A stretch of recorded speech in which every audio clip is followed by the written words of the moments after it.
Hi students, fast जो video आप लोगों के लिए भेज चुके हैं उसमें रैंडम वेरिएबल तक हम एक्सप्लेन कर चुके हैं। शायद आप लोग स्टडी भी कर चुके हो। आज हम उसी से शुरू कर रहे हैं, ठीक है, रैंडम वेरिएबल से। तो बोर्ड नोटिस करो। A variable whose values depend on chance and cannot be predicted is called a random variable and आप उसको वेरिएट भी कह सकते हो। तो अभी रैंडम वेरिएबल और वेरिएट, तो इधर हम ये एंड हटाकर और कर देते हैं, ठीक है। अभी वो जो वेरिएट है और वेरिएबल जो भी हैं वो क्या हैं, दो उसका कैटेगरी है।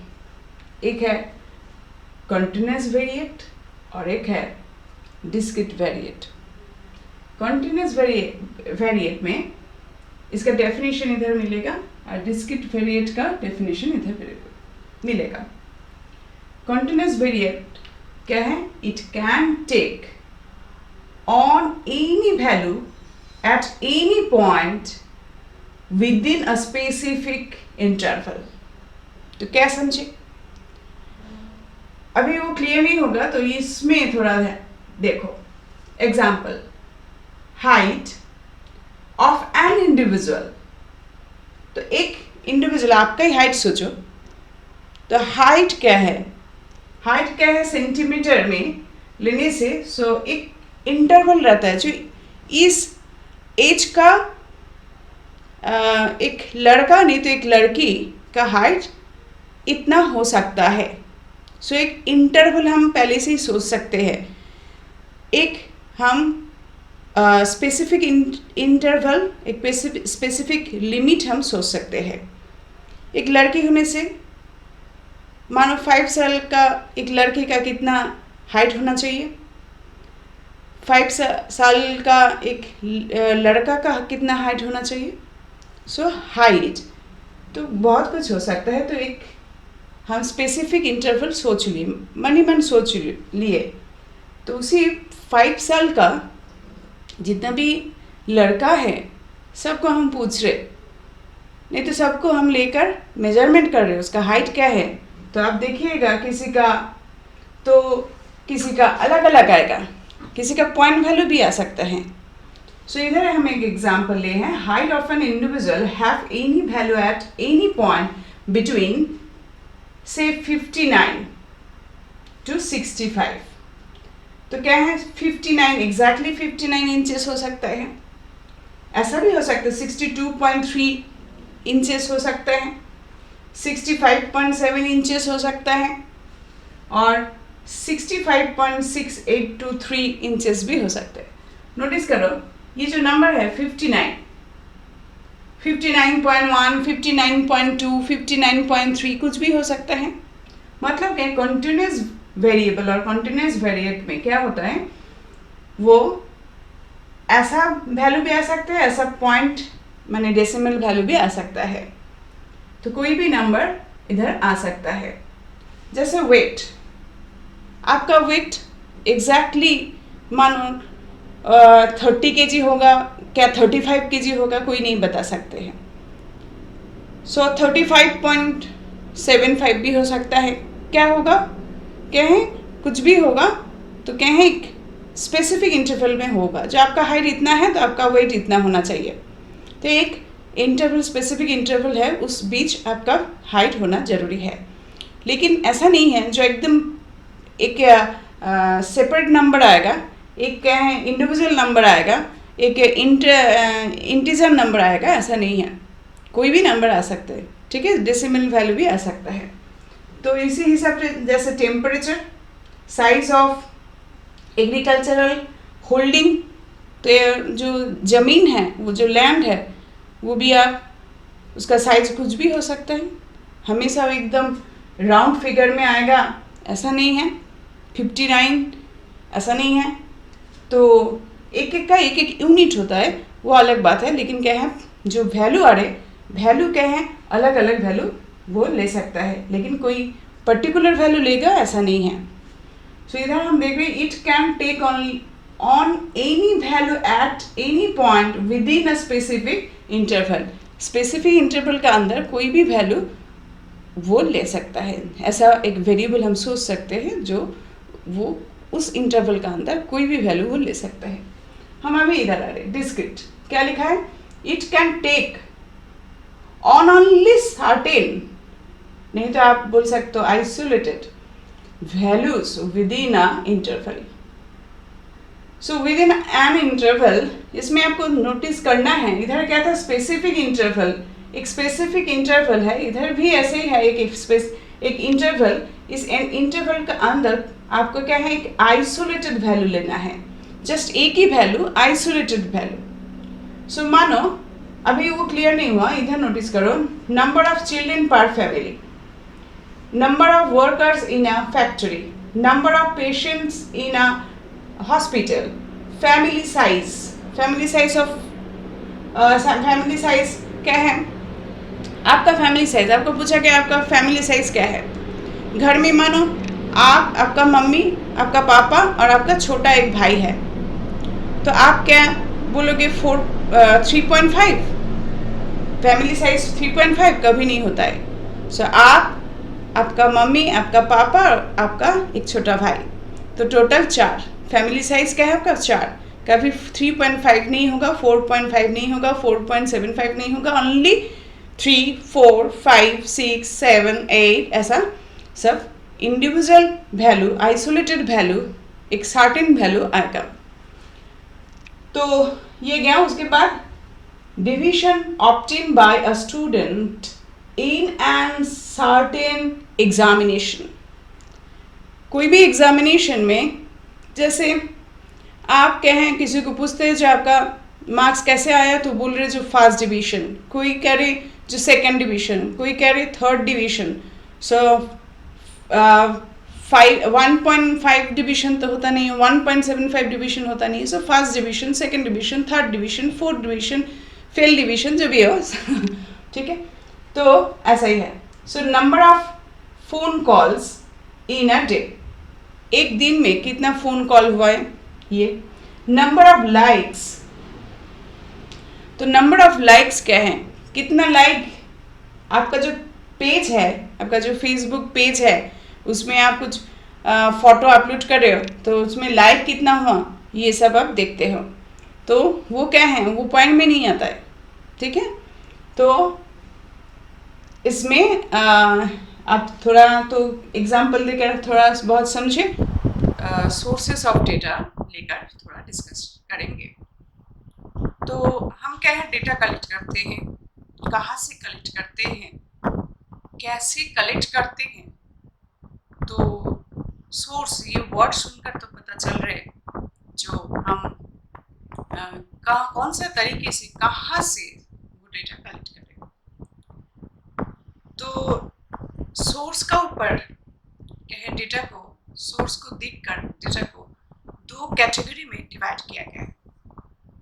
Number 1 primary data and another 1 secondary data. Now primary data का डेफिनेशन ये फर्स्ट पॉइंट है, सेकेंडरी डेटा का डेफिनेशन ये फर्स्ट पॉइंट है, और 2 लास्ट जो पॉइंट आप देख रहे हो ये हैं एग्जाम्पल्स। तो इस एग्जाम्पल मिल जा रहे, डेफिनेशन भी मिल जा रहे, और बीच में बहुत सारे पॉइंट्स दिया गए हैं दोनों तरफ। तो इससे क्या पता चल रहा है, जो डिफरेंस, तो एक ही बोर्ड में बहुत सारे क्वेश्चन का आंसर आप दे सकते हो। कभी कभी आता है जो what is primary data, define primary data, secondary data, तो आप क्या डेफिनेशन तो मस्ट, डेफिनेशन तो देना ही है, उसके साथ एग्जांपल भी मस्ट। लेकिन कभी कभी ऐसा आता है जो डिफरेंस आपको लिखना पड़ता है, तो क्या है, ये सब पॉइंट ऐसा दिखा देने से आपका डिफरेंस भी हो जाएगा। अभी हम प्राइमरी डेटा का डेफिनेशन कह रहे हैं। Primary data are those which are collected by researcher for a specific purpose directly from the field inquiry that is original in nature.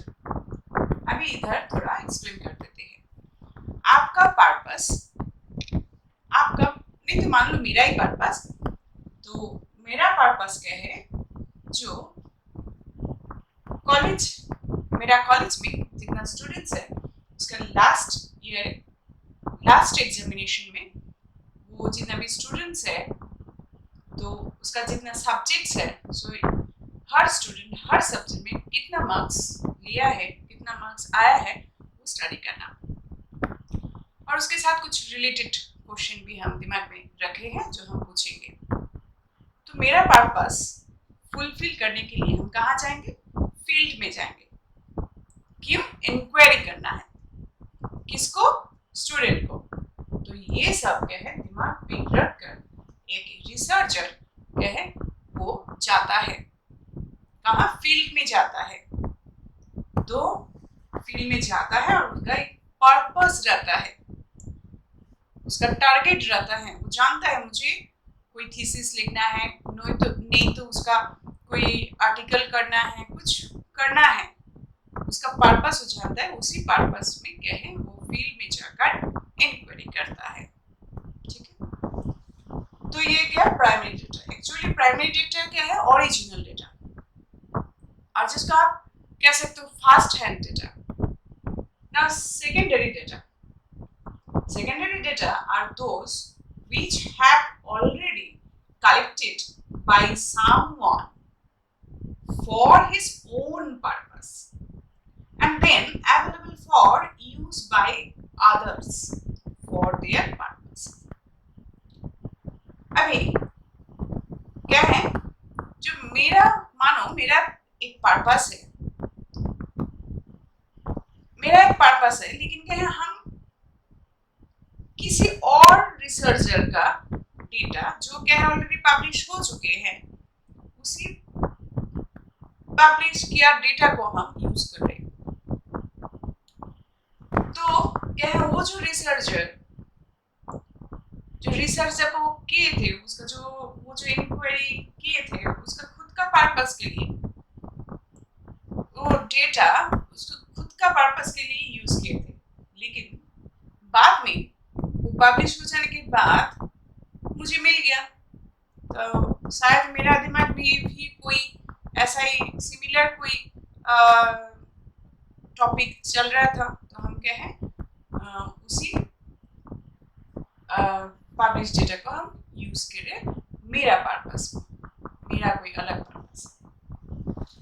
उसके बाद 2 नंबर प्राइमरी डेटा, इसमें क्या लिखा है, suitability of primary data will be positive because it has been systematically collected. Okay, आपका purpose आप तो जानते हो, किसको पूछना है, कहाँ जाकर पूछना है, कैसे पूछेंगे, क्या क्या क्वेश्चन करेंगे, तो आप तो सब कुछ जानते हो। तो ये बहुत जो डेटा आएगा वो क्या है, बहुत सुइटेबल होगा, तो ये बहुत पॉजिटिव डेटा है आपके लिए। ठीक है, उसके बाद ये क्या है, उतना सुइटेबल नहीं है, क्योंकि आप उतना सुइटेबल नहीं है क्योंकि आप क्या है कोई और रिसर्चर का डेटा आपका काम में, आपका पर्पस में यूज करें। तो कभी हो सकता है जो आपका पूरा पर्पस फुलफिल हो, ऐसा तो कभी नहीं होगा। थोड़ा कुछ डेटा आप यूज कर रहे हो आपका छोटा कोई पर्पस फुलफिल करने के लिए। ओके, लेकिन वो ज्यादा सुइटेबल नहीं है। अभी primary data are expensive and time consuming. तो अभी जो एग्जांपल लिए, तो मेरा कॉलेज में जाएंगे, स्टूडेंट को पूछेंगे, तो कॉलेज में तो इतना स्टूडेंट्स, टाइम तो लगेगा ही, सबको पूछेंगे, और क्या एक दिन में हो जाएगा? शायद नहीं, 2 दिन 3 दिन, तो 2 दिन 3 दिन जाना आना, उसमें पूरा दिन टाइम देना, तो सोच रहे हो तो कितना टाइम लगेगा, तो खर्चा भी तो है। जाना आना, खाना, तो भूख लगता है तो खाएंगे। कभी कभी क्या है, स्टूडेंट के साथ बात करते करते उन लोगों को भी थोड़ा खिलाना पड़ता है। आपको क्यों वो लोग इतना आपको आपका, हम टीचर है ठीक है, हम पूछेंगे वो जरूर जवाब देगा, लेकिन हर किसी का तो ऐसा नहीं है। तो कोई अलग रिसर्चर, मतलब हम टीचर वो नहीं जा रहे, कोई अलग कोई आदमी जा रहे खुद का पर्पस के लिए, तो स्टूडेंट क्यों उसका आंसर देगा? तो उसको भी थोड़ा घूस देना पड़ेगा, ठीक है, तो खर्चा तो लगेगा। ये जस्ट ऐसा ही बोल रहे हैं, ऐसा बहुत सारे खर्चा होता है, तो ये मोर एक्सपेंसिव और मोर टाइम कंज्यूमिंग। अभी हमारे सेकेंडरी डेटा में, सेकेंडरी डेटा क्या है, रिलेटिवली चीपर। ये तो आप समझ रहे हो, ये क्या है, आपको तो फील्ड में ही जाना नहीं पड़ रहा, टाइम तो नहीं लगेगा, ठीक है, और खर्चा कहाँ से होगा? उतना खर्चा नहीं होगा। इसमें जितना खर्चा लगता है उससे इधर कम खर्चा लगेगा। Primary data are in the shape of raw material. तो हम कोई प्रोडक्शन करना चाहते हैं, तो कोई भी प्रोडक्शन करते हैं तो मुझे तो रॉ मटेरियल चाहिए, है ना? तो ये भी तो एक टाइप का प्रोडक्शन ही है। प्राइमरी डेटा लेकर मेरा कोई पर्पस फुलफिल करे, तो वो मेरा एक टारगेट है, वो एक आउटपुट है, ठीक है। मानो हम थीसिस कंप्लीट करेंगे सोच रहे, तो क्या है, हम क्या है, मेरा टारगेट क्या है, थीसिस करना, तो वो प्राइमरी डेटा को हम यूज करेंगे उधर। तो ये क्या हुआ, रॉ मटेरियल, आउटपुट क्या है, थीसिस, सो हो गया। अब इधर secondary data are in the shape of readymade data, इसलिए आप समझे, इसमें कोई डाउट नहीं है। और इसमें extra precautions are not required, और इसमें क्या है, एक्स्ट्रा प्रिकॉशंस आर रिक्वायर्ड, जिसको हम कहते हैं एक्स्ट्रा केयर। तो इधर कोई प्रिकॉशन का जरूरत नहीं है, आपका खुद का पर्पस है, आप खुद ही जा रहे हो, प्रिकॉशन की क्या जरूरत है? लेकिन आप किसी का डेटा आप यूज कर रहे हो तो प्रिकॉशन का जरूरत है ना, और बहुत केयरफुली उसको यूज करना पड़ता है, ठीक है। किसी का चीज कॉपी करना ये क्या है, ठीक नहीं है, तो आपको उसको केयरफुली चेक करना है, केयरफुली देखना है जो हम कितना लेंगे और क्या करेंगे, मेरा पर्पस क्या है, बहुत कुछ सोचना है, और एक्स्ट्रा प्रिकॉशन का जरूरत है। थोड़ा चेंज भी करना पड़ता है, एकदम सेम टू सेम आप डेटा ले लिया और उसको यूज कर रहे हो तो ये एकदम ठीक नहीं है। सो हम अभी इधर आ रहे एग्जाम्पल तो पहले ही बोल दिया, interviewing students in our college about their marks of last examination। तो ये समझे, इधर एग्जाम्पल सेकेंडरी डेटा का example, information are collected from our, कहाँ से हम कलेक्ट करेंगे, ऐसा भी तो हो सकते हैं, हम क्या है, स्टूडेंट के पास नहीं गए, फील्ड में नहीं गए, हम कहाँ जा सकते हैं, क्या है, वो ऑफिस स्टाफ को जाकर पूछेंगे। हर कॉलेज में ऑफिस रहता है, ऑफिस स्टाफ क्या है, ऑफिस में मतलब हर ऑफिस में वो पुराना डेटा भी रहता है, करंट डेटा भी रहता है, वो रिकॉर्ड करके रहता है। उधर जाकर हम पूछेंगे, जो स्टूडेंट का मार्क्स बताइए, जो जो मुझे चाहिए, जो जो चाहिए। लेकिन क्या है, इधर जो ऑफिस स्टाफ है, ऑफिस स्टाफ के से क्या है, आपका रिक्वायरमेंट फुलफिल नहीं हो सकता है। स्टूडेंट को जाकर डायरेक्ट पूछेंगे तो बहुत कुछ, उसके साथ बैठकर बहुत कुछ पूछ सकते हैं, जो कितना घंटा पढ़ाई करता है, उसका एज कितना है, कौन सा साल में इस कॉलेज में आया था, सब कुछ पूछ सकते हैं, ठीक है। लेकिन क्या है, वो ऑफिस स्टाफ क्या है, एकदम एक एक स्टूडेंट का इन बारे में हम पूछेंगे तो उसका जवाब दे सकते हैं, कभी नहीं। और वो क्या है, पसंद भी नहीं करेगा, उसका उतना टाइम भी नहीं है, जो क्या है, उसका ऑफिस स्टाफ का टाइम नहीं है जो इतना कुछ कहना। हाँ, आपको वो डेटा दे सकता है, क्लियर।